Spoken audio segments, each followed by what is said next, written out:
if you're able to live graciously in a place, you are by definition humble because you are constantly adjusting your behavior to what's happening in that environment, and you're able to because you can read what's happening in that environment.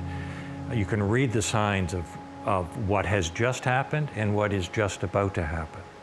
And in order to do that, you have to sublimate your own ego. And then you are then, I think, by definition, humble.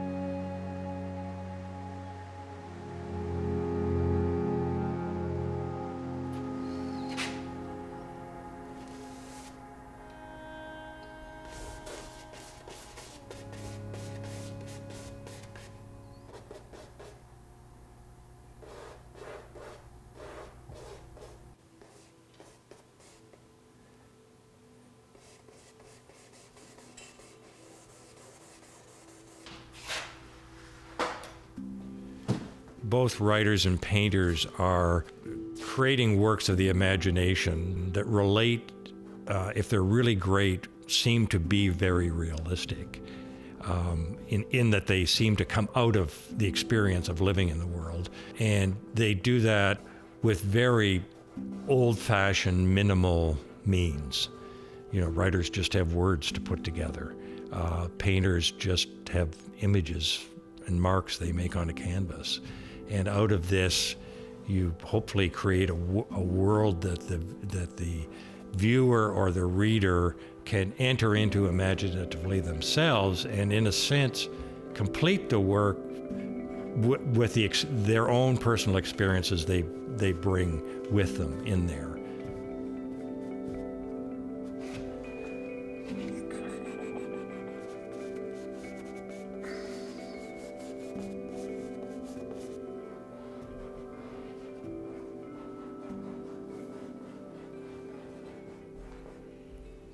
Well, I think you're looking at the essence of the person. A great portrait always conveys to you some sort of sense of the essence of that person. I mean, sometimes it's not an essence that they, as the subject, like to see of themselves, but nevertheless, it's there. Well, when I stand in front of these works, I think it tells you something about each of these individuals which you wouldn't otherwise have known, and it also tells you something about how completely connected we are to our environments. And I think that's something that is not often seen in portraiture within the landscape context. You sort of see people against a background rather than people, you know, integrated in some way into that background. And I think that's something that Mr. Hartman achieves in these paintings. Plus the other issue about them is their scale. Their scale is larger than life. And I think that is very important because it gives a certain monumentality and significance to these things, and it allows these people to be seen against this vast landscape.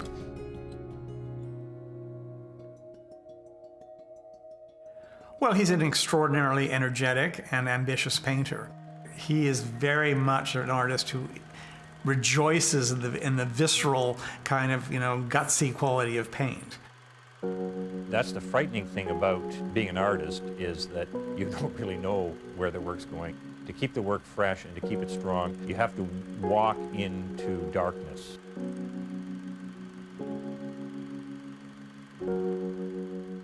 So if you look back throughout my career, there is a common thing that I keep circling around in orbits, different orbits every time, which is this connection between people and place, the way that place influences people, which is, I think, an easy thing for us to understand, but also the way that people influence place. It's not so much the way that we physically change it, because that's obvious, but the less obvious thing is how we change the way the larger population sees and understands a place. Well, I grew up in Georgian Bay. I always wanted to paint it. It had been painted extensively by the Group of Seven and a couple of generations of artists that followed them. And It had a huge influence by the 1970s on how people saw and understood what Georgian Bay looked like. And I think many people, when they get up on the bay, don't see the cottages, don't see the boats, don't see the small towns that are the service towns that allow people to go out to the outer islands. They see the rocky shoreline, the bent pine tree, and the big fall storm as it was kind of codified by Arthur Lismer and Fred Varley. And that this is most often done in the first instance by creative people, artists, writers, scientists who change our understanding of what a place is.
The portraits aren't particularly flattering, and John has talked about this. It's not that this was absolutely intentional, but it certainly was not his intention to make them flattering. And I think that that's the way that writers approach people. And so I know that a few of the writers were a bit taken aback by John's view of what they looked like. But I was struck with the fact that that's what we all do. We all look at people and write about them, and we write about them as we see them. Whether they're real characters or whether they're fictional characters, they're as we see them. That's what the portrait is, and that's what John has done. It's not the way I see myself. I find that really interesting. You know, the colors are so rich and thick, and everything's very kind of in your face with this painting. And also immediately I could recognize Hamilton. I said, oh, I know that street, I know that street, I know where that is. There's my parents' house, there's this. Everything was familiar in a certain way. I went to the gallery finally the day before the show closed, and I was shocked by how big the painting is. I had no idea it was that big, so I was kind of standing there a bit gobsmacked by it. And Nicholas Metivier came up and stood beside me, and for lack of anything else to say, I said, I think I could write something about this. And he said, oh, okay. He sort of called my bluff and said, we'll send it over to your house. And so 2 days later, it was installed here, and it's been here for four and a half years. Almost immediately, I realized that it was a kind of portal to memory. I write in the mornings. I'd come in with a cup of coffee, and I'd sit down and I'd look at the painting. And to my surprise, it started opening up all kinds of memories that I had forgotten I had. What I thought was originally going to be maybe a magazine article grew and grew and grew, and it became a book called Likeness, for obvious reasons, I guess. But likeness seemed to work because I became fascinated with the whole idea of what a portrait is. In many ways, it's an approximation. John can't get at the essence of me any more than I can get at the essence of a character I'm writing about. So we all have these kind of approximations of one another that we work with.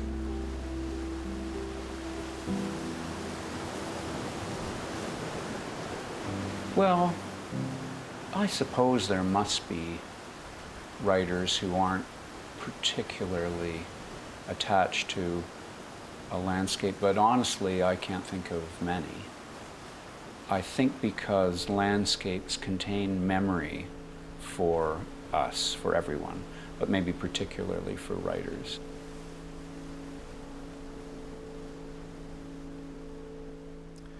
I've always been drawn to the coast. It's a magical place where two worlds meet, land and water. And there's no better spot on Canada's west coast than the area around Tofino. Wet and gloomy, even on sunny days, the fog is never far away. In this part of the world, it's always light jacket and heavy shirt weather, and rain. Land's Edge on the Western Ocean is a haven for rain. When I'm feeling strong and invincible, I go to the prairies and stand in the sun. The land between Waterton and Lethbridge is spectacular, but it is not for the meek. It's a bright anvil that stretches out forever under a hammered sky. Whereas the coast is a lonely refuge, a soft blanket, a gentle lover. The coast, magical place where two worlds meet.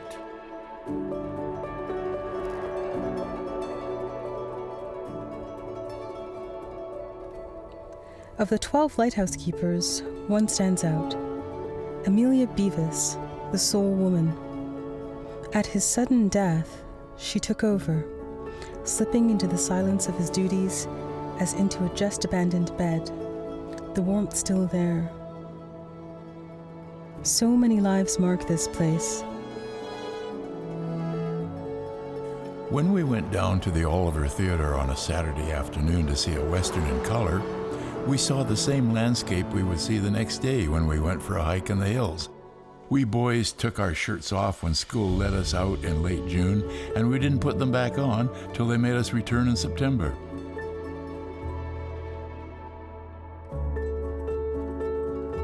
All taught by Hélène Dick, whom I secretly loved, and who allowed 4 of her grade 11 students to build a raft and float down the Red River and report about it, rather than write an essay on Huck Finn. It was late October, and at night there was frost. Mrs. Dick wrote me a letter after I published my first book, and said that she did not recognize the student who had become the writer.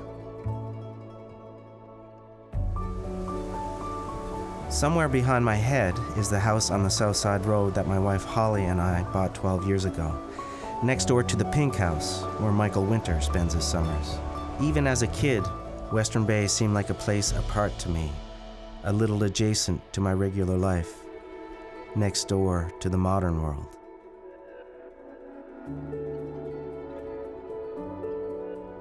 Like the characters who live there, my Elliston only somewhat resembles the reality that inspired it.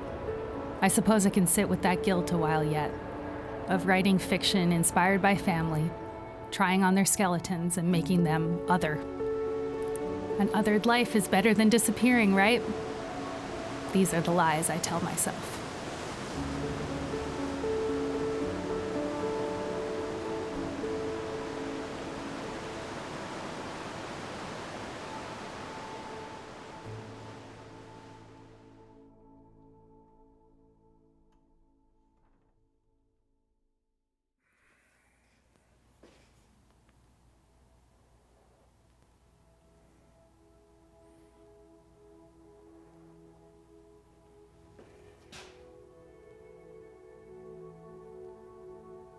An art career is maybe not a linear thing going from here to an end, but a series of elliptical orbits around something, every orbit being slightly different, but you're still going around something. And I think the something for me is this idea of connecting people in place.